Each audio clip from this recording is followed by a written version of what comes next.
Let's take divinity or divinatory science class. Good morning, my little ones. Welcome to your first class of divinatory science. I am Madame Nadia, your teacher. First things first, who had a dream last night? Raise your hands, please. You glance behind you and see a few hands raised. That's not a lot of them who actually dreamt. Though you see someone familiar who did dream, you're more curious as to why your teacher would ask this question, however.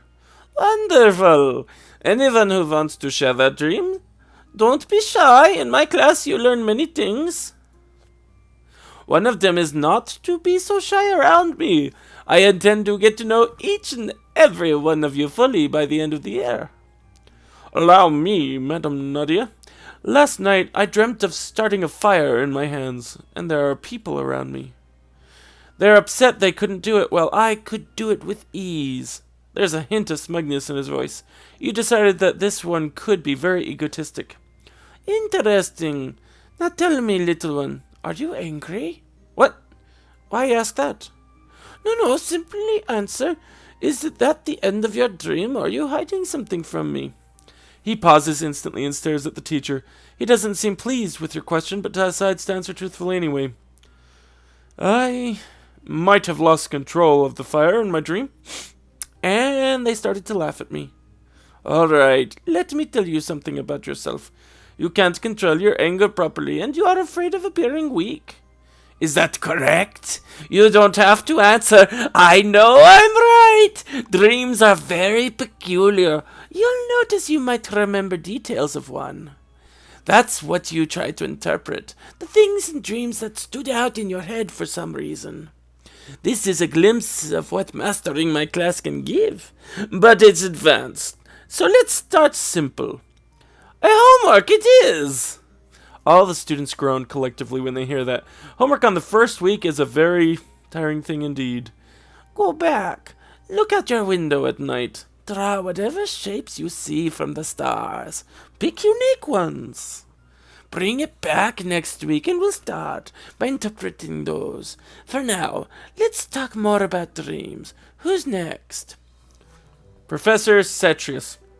Welcome, everyone, to your first ever combat magic class. I'm your teacher, Professor Cetrius. Here you'll learn how to defend yourself and hopefully not attack others. Now remember, I expect the best out of all of you unless you want to lose your house some points. Better try hard in my class. I hate slackers. Let's start simple. A basic pyrotechnic spell will do. Light the targets before you as such. Careful not to burn your uniforms though. That happens before. Alright, so we got a spell. We learned Ignito. This seems a bit dangerous for your first years, right? Kind of. Seems pretty easy when Professor Cetrius demonstrated a few times, making sure that everyone gets to see it. Despite that, you find yourself struggling. You tried to light the small target on fire, but all you would muster from your wand is a pathetic spark that fizzles out immediately. Yes. This is basic. Let's see. Yes. This is basic, not difficult at all. Check this out, guys.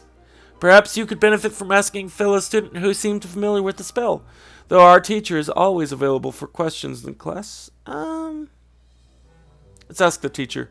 Deciding against asking Eric, who seems to be rather arrogant, you wait until Professor Cetrius is close enough before laying out your question. Oh, having trouble? It's fine. First-timers would usually. Straighten your wrists and calm your mind. Being nervous will mess it up. Magic is all about imagining. He starts to explain the spell once more, helping you with the incantations before telling you to give it another try. You focus once more at the target before you. With a flick of your wrist and a smooth verbal casting, a flame bursts out on the exact spot you will it to.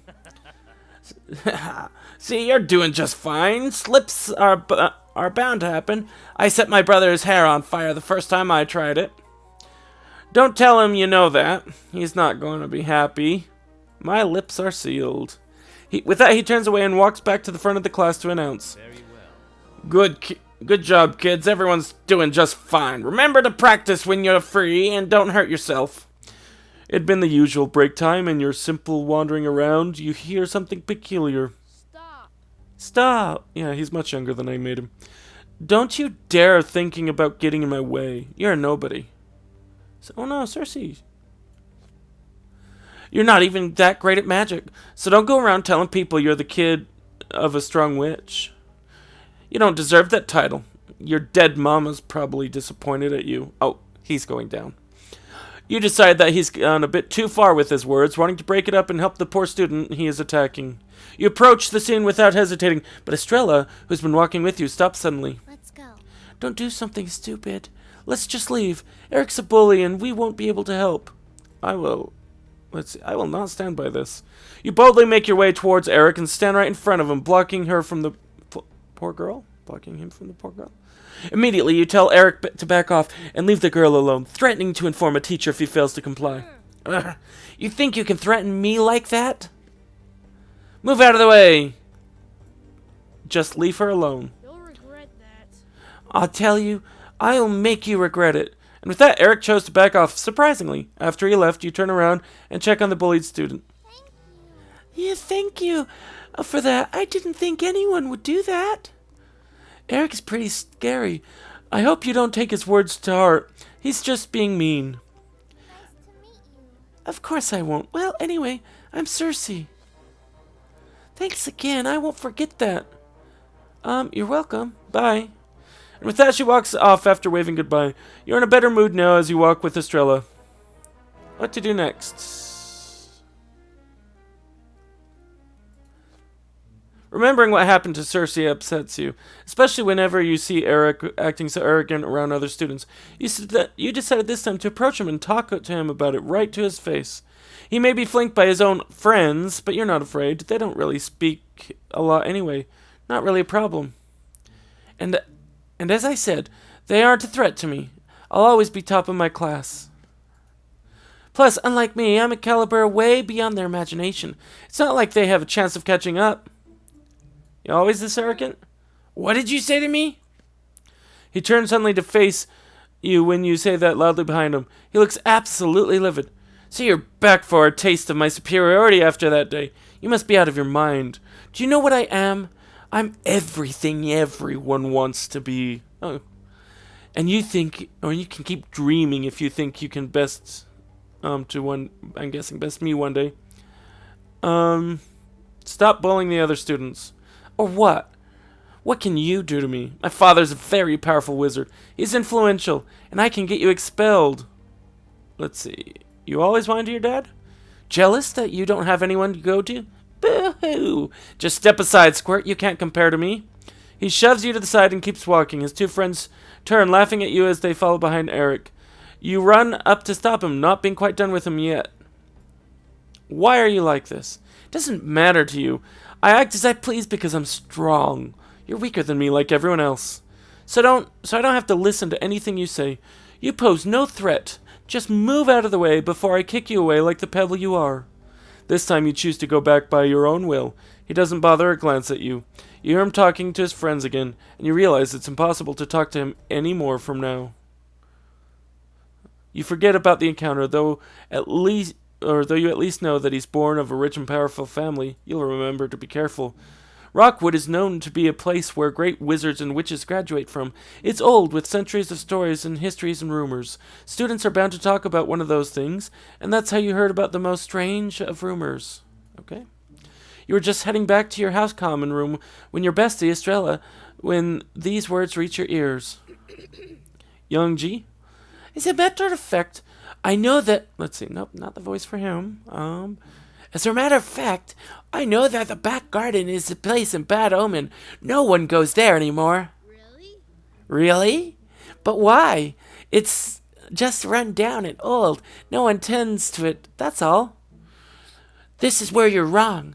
I heard that a lot of students went missing there, so they closed it off.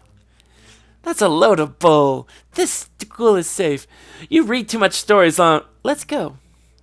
That easily caught your attention, and of course Estrella seems rather intrigued by it. You heard that? I think the seniors talked about something like that before. Missing students? Yeah, that. Well, I'm sure it's nothing, right? Sounds sketchy. So, want to go check it out or something? Adventure, let's go. Let's go. All right, Let's go, right away. Remember to keep this quiet and don't tell anyone. With that, she leads you to the back garden. The two of you stand to the doorway, leading outside, staring. The back garden is an absolute mess. Grass growing all over the place and vines creeping out all available surface, strangling whatever Wow. They weren't kidding when they said this place is run down. I suppose we can look around a little more. As the two of you walk down the steps into the back garden, you start to admire it a little more. The back garden is full of life, and the air here is almost intoxicating too. Quite nice compared to any other place of the academy. This place is quite nice. It would be even more beautiful if someone bothered to clean the place up a bit. You can easily agree with her opinion. You wander a little further out, a strange flower species catching your attention. It appears that a forest sits directly behind the mess of a garden. You wonder what could be hidden in that forest out there as you draw closer, until suddenly you feel yourself freeze in place. A pair of glowing eyes stare at you from behind some shrubs. You were about to warn Estrella when it let out the most horrifying screech ever. A scream is ripped from your throat, and Estrella, as you two bolt for the hallways again, hearing another pair of footsteps following from behind. You didn't stop until you reached the common room. What's that? You couldn't answer, so the two of you decide to forget about it and start studying, vowing not to mess with the back garden again. Okay?